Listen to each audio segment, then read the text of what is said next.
Jay here for Stretford, Paddock. This is the Brighton preview. Joining me, as always, is my esteemed colleague, Joe Smith. Joe, international break's almost over, mate. We're almost there. Are you happy? Gagging for it? I'm gagging for it. Yeah, gagging for a slice of Premier League action. It's a slice of Premier League pie.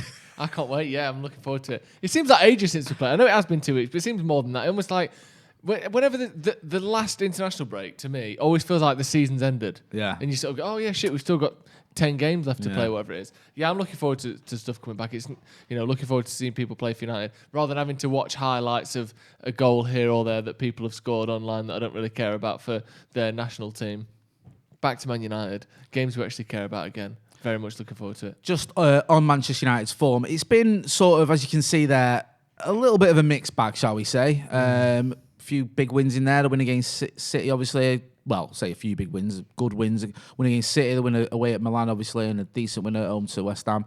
But that Leicester game, I know it was the FA Cup, different competition, but it was a bit deflating when it going into the international break, being knocked out of the FA Cup, and the nature of it as well. Do you think the international break will help us sort of get over that and move on? It better do. We need it to. Yeah. We can't come back and look how we did against Leicester. No. Like I thought it annoyed me as well because we played so well against Milan.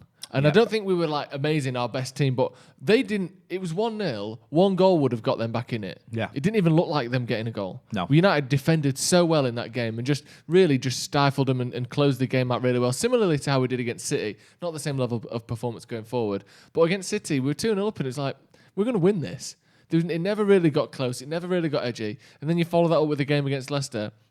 Really disappointing, but hopefully we can come back and sort of, almost put that behind us now, forget about that, ignore that, and push on in the league because it's going to be what remains of the season in terms of Premier League is the chances of us winning the league are almost zero. I'm never going to rule it out because that if you do that, City have won the league. In your head, City have won the league. And whilst I know they will, it's not impossible. But, genuinely, United's biggest priority in the league now is staying second because we've been second or first for so long that if we now didn't finish second, this season would feel like a failure. When, I don't think it would be, but I don't want that. I don't want that dribble to the end of the season. The good thing about last year, even though we finished third, which is, lower than second, it felt so good because we've been 5th, 6th, 7th for most of the year.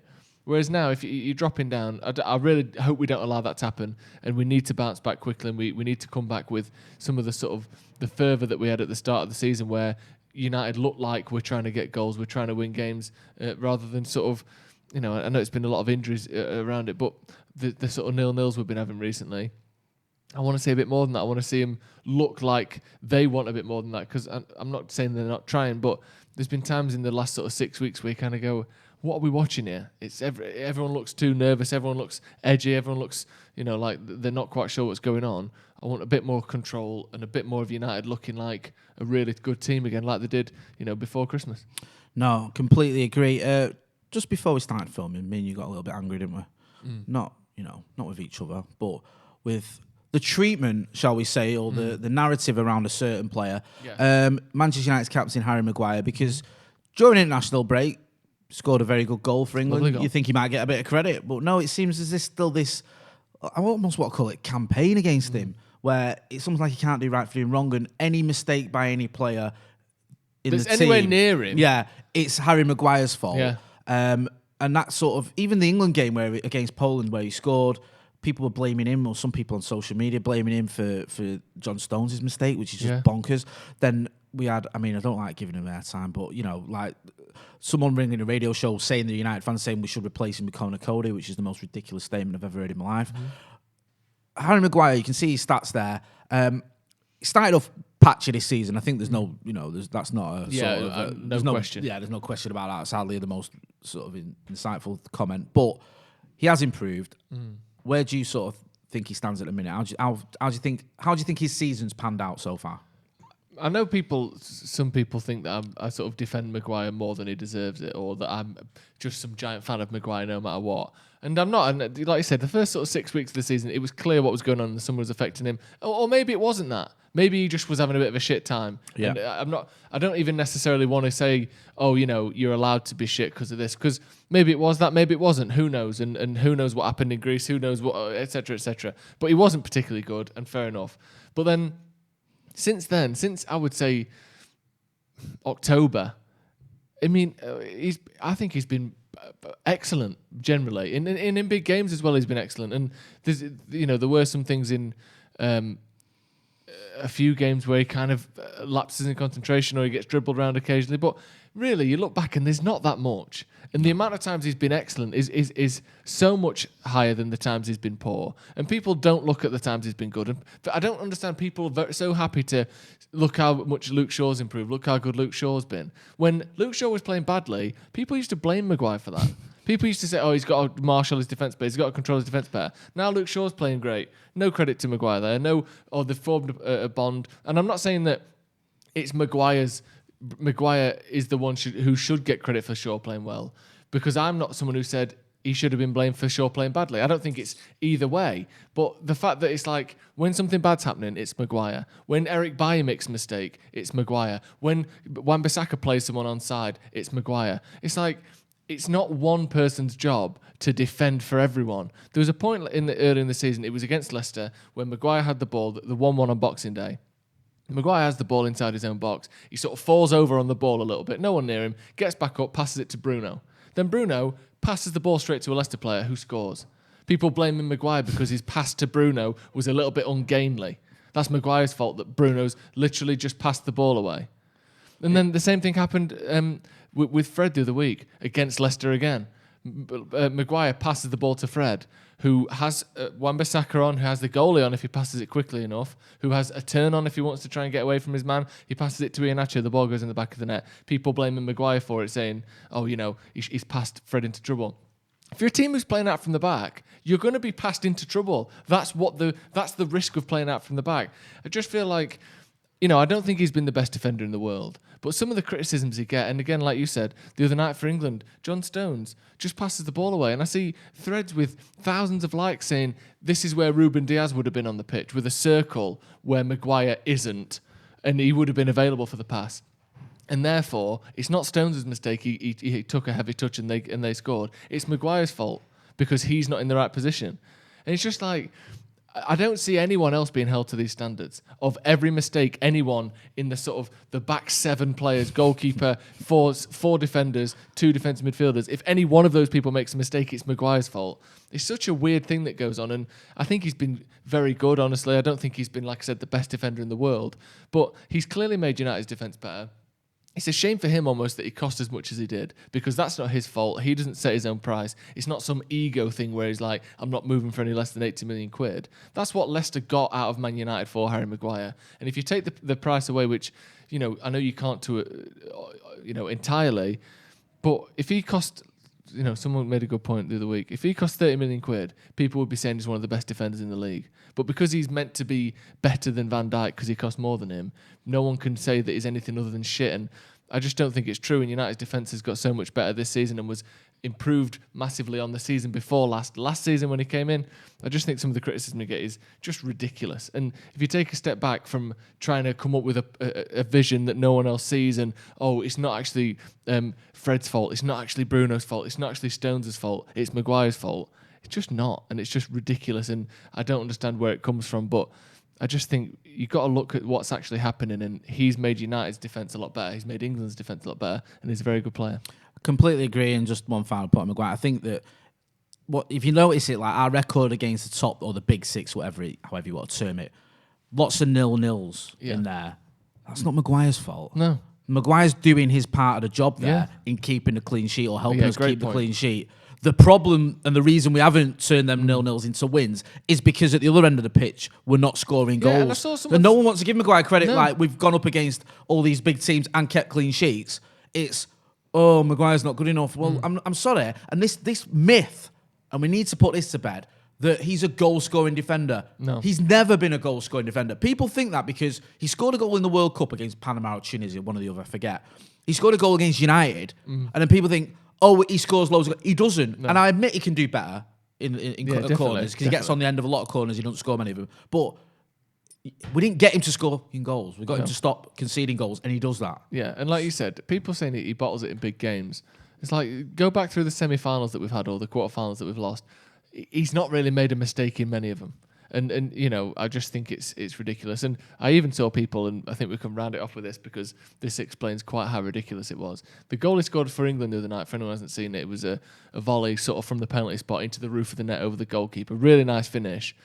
I saw more people giving credit to John Stones for the header down to him than the finish. And it's like, you blame you blame Maguire for John Stones' mistake, and you give credit to Stones for Maguire's goal. It's insane, honestly. That's like me giving credit to Marcus Rashford for it. Who didn't even play. Tell you what, Rashford there. He set a culture. Yeah, he set a culture.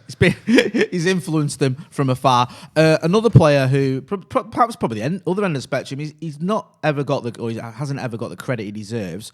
Been a little bit overly criticised, but now has been playing well. Had a good game. I think he got a goal for Wales the other day, and has been sort of become a bit of a unsung hero, shall we say? Is Dan James, who I'm not going to pretend. You know, he started off very well when he came to Old Trafford. His form deserted him for a big chunk of the season, but he still had the odd, one or two good performances in there. When he's been brought in lately this season, he's been playing pretty well. And with some of the injuries we've got as well, you think he's going to get an opportunity. How do you assess Dan James? Because he's the sort of player that perhaps the expectation wasn't there when we bought him, because he was only like 15 million quid or whatever. Scored a couple of goals early doors, and everyone thought, this is it. Flattered to deceive somewhat, but recently has been playing well. I think people forget what football squads are like. Yeah. But I think in the age of Twitter, in the age of you see the stats and the highlights of the best players in the world, and in Ronaldo and Messi, the best players in history. Yeah. You forget that most players are like Dan James, where they're not the best player in the squad, because you can't have 25 best players in the squad. Nope. They come in, they get you a goal every 4 games from the wing, an assist here or there. Most players are like that. Most strikers, not just for top teams, but throughout football, most strikers get you a goal every 4 or 5 games. Yeah. For the longest time, the standard of a top striker was at 1 goal in 2. Yeah. And then Messi and Ronaldo and Lewandowski to a certain extent and have sort of ruined that. And what would happen is every so often an Eto'o would have a goal a game season. A Suarez would have a goal a game season, and then drop back down to that 1 and 2. Ruud van Nistelrooy would do the same thing. And Drogba had that 1 year where he got 30 goals, but for the rest of it he didn't. Players would have seasons where they're like 38 goals. But that wasn't the standard. Most players, and again, I'm talking about the best players in history there. Most players for most teams are just good players with, a dotted around them are some world-class players. And the expectation that Dan James is going to come in and then the stats he's being compared to, some of the most promising and best players in the country. It's like, that's not what Dan James is meant to be doing. You wouldn't have got him for 15 million if he was. What are you talking You're not about? getting players like that for that price anymore. I just don't understand it. I don't understand what the expectation was, and then you hold him to these standards and he's shit, what's he doing playing for Man United? You go back through any of the title-winning teams that Man United have had in the last 25 years, I can point to a Dan James in most of them.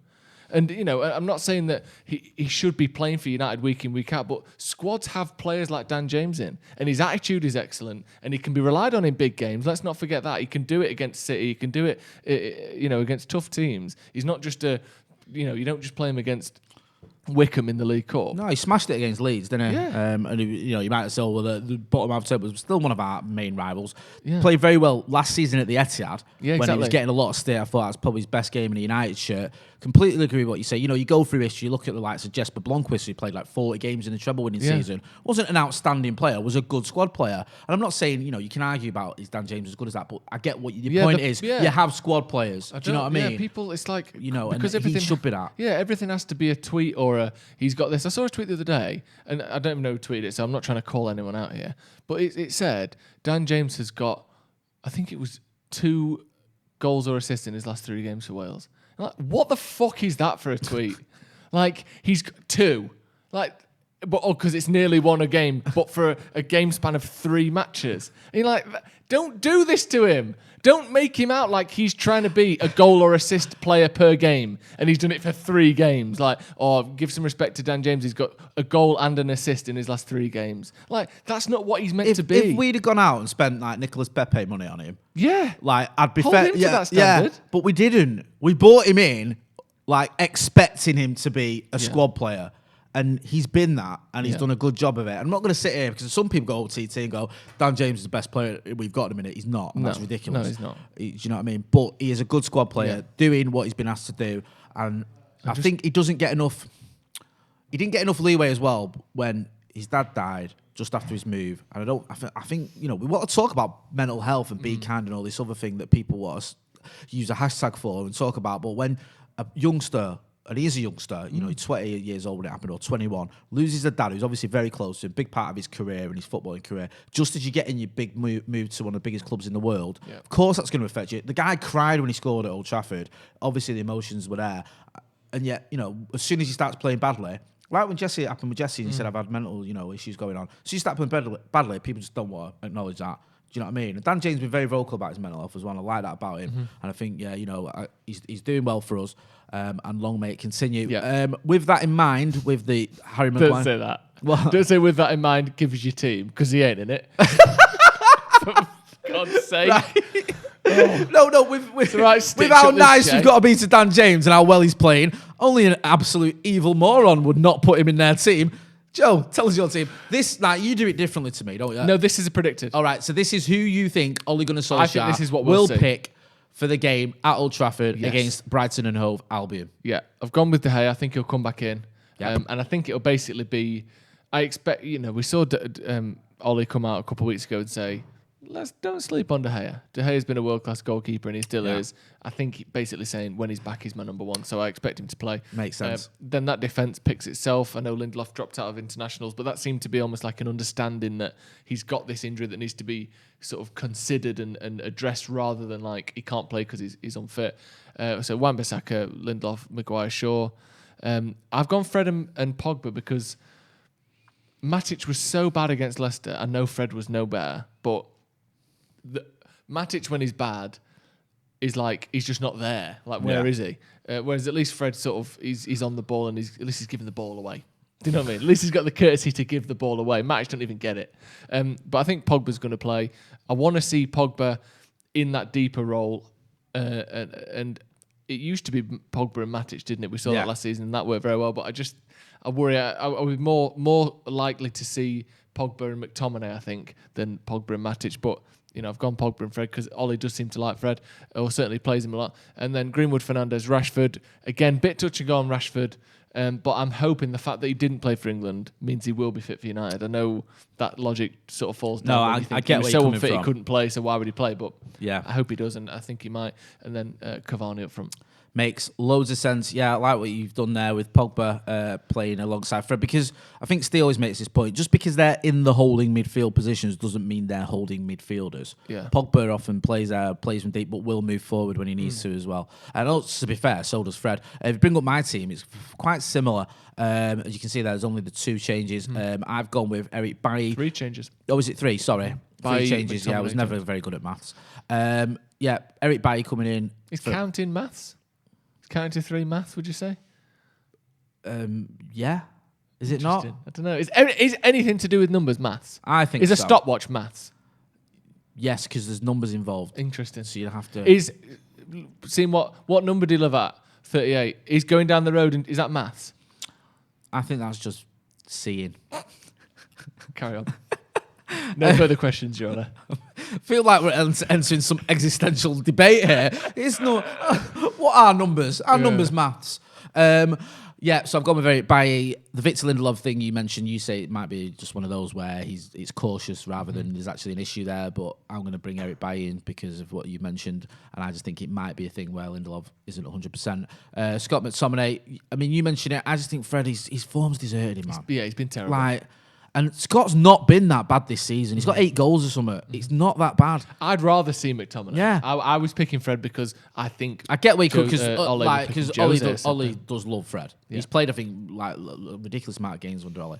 But I just think McTominay, and this is all the McFred thing, it's like if Fred plays really badly, McTominay gets a load of stick as well. And, McTominay, when he came on against Leicester, I think he came on, didn't he? Didn't exactly cover himself in glory. But I don't think he's having as bad a season as Fred. I've seen a lot of people recently, speaking of McFred, I've seen a lot of people calling Maguire and spelling it McGuire, by the way. Have you seen this? No. I don't know. It's a very common spelling mistake on Twitter. Maguire. Maguire. like he's some Scottish centre back. Anyway, about sorry, that. carry on. McTominay and Pogba. Yeah. Also, I'll just mention quickly on the De Gea front. I agree with you. I think he's still Ollie's number one, and I think now he's fully over having a baby. He'll be back in the team. We've all been there, David. You know, first couple of weeks. That's one way to describe it. Yeah, first couple of weeks, you're like, oh, it's amazing, and then it's like, yeah, whatever. Yeah, text me when it can talk. Yeah. So I've gone with McTominay. I went with Dan James because, unlike some people, I care. No, I think Greenwood, there was a bit of an issue there with the under-21s. Is he 100%? Again, it might be a ploy or it might just be being cautious. But Dan James has been playing well, got his goal for Wales. I'm sticking him in there. Marcus, I think, will be fit enough again. I'm hearing that Anthony Martial, isn't it? He went off for France. Was it against, I can't remember, was it Kazakhstan? Not Kazakhstan, who was it? I can't remember. He went off anyway. Knee injury. Yep. So I've gone with Edinson Cavani for making what's been a relatively rare appearance if he does of late. Yeah. Because we've not really seen him play many games. So quite similar teams, but, you know, enough of difference there. We'll move on swiftly. We'll move this forward. We'll go on to Brighton. Brighton, just bring up Brighton's form in the last 5 games. Brighton are famously the XG kings of the south east coast or wherever it is they're from, because like aren't they like fifth in the table when it comes to the amount of chances they create, but like fifth from bottom or whatever, fourth from bottom, wherever they are in the table when it comes to actual points. So they do have a knack of creating loads of chances, as we saw when we played them at their ground in the league, where they hit the bar and the post whatever 5 times and then it finished the draw, and so we got a post-match penalty to give us the 3-2 win. You can see there though, I mean, they were in a horrific bit of form, but win over Southampton away is a very good result. And then 3-0 at home to Newcastle. You can't look too much into it because Newcastle have been dreadful of late. But the fact they're scoring, does that worry you a little bit? Because they've always had an issue with scoring and then they've started to score. Does that make you a tad concerned, or you're like, nah? It does make me a bit concerned. Can we just talk quickly about what are these things? Are these seahorses on Newcastle's badge?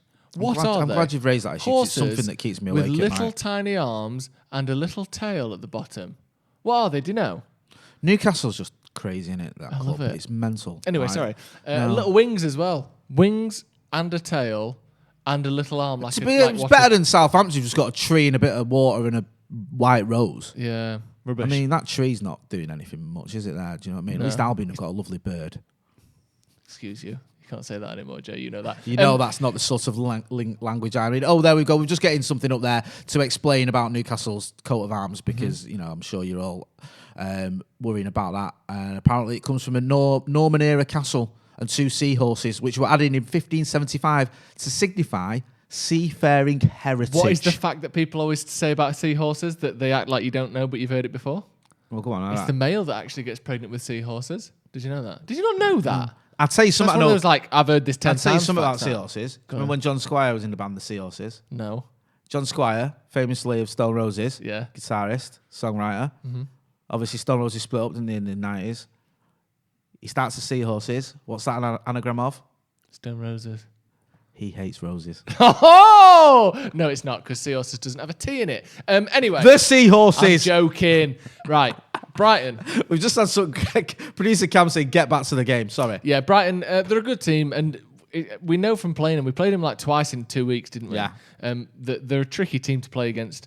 And on their day, which is a saying I hate because on their day anyone can beat anyone, but if they just if they finish basically to the level that they perform at, they're going to be difficult for us. I think even with all that involved, even the fact that they're the sort of the XG outlier, etc., etc. We've all heard the stats at this point.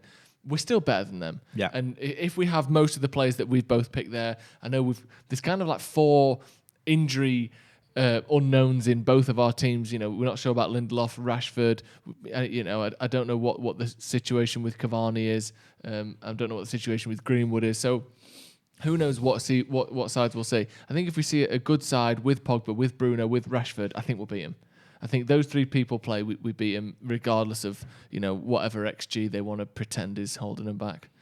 I agree with that. We should always have enough to beat Brighton. Just quickly on one sort of player that, you know, adds a little bit of intrigue because United have been linked with him quite heavily of late. That's Ben White, the defender.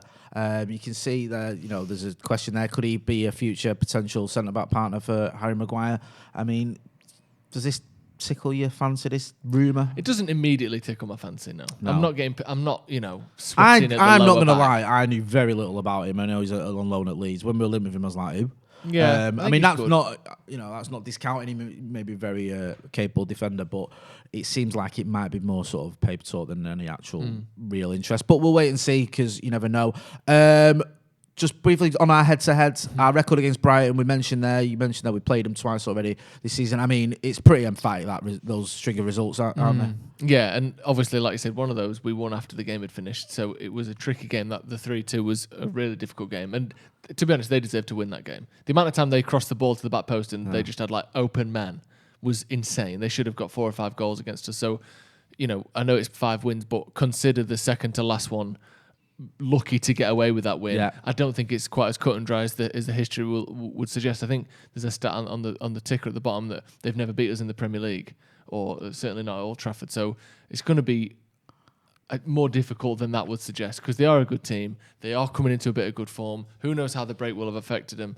But we're going to have to be right on it. And again, we've seen a lot of 0-0s, a lot of 1-0s. Don't be surprised to see that again. I hope, for the sake of us watching and for the optimism we can have for achieving second this season, that we will be a bit more than that. We will have, 2-3 goals to put past them. But it's going to be a tricky game, but I think we'll win.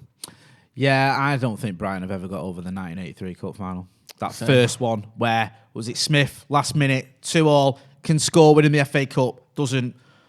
And we beat him 4-0 in the replay. What score did you prediction? Sorry, was that 1-0? I didn't make a prediction. Well, give me one then. All right. 2-0.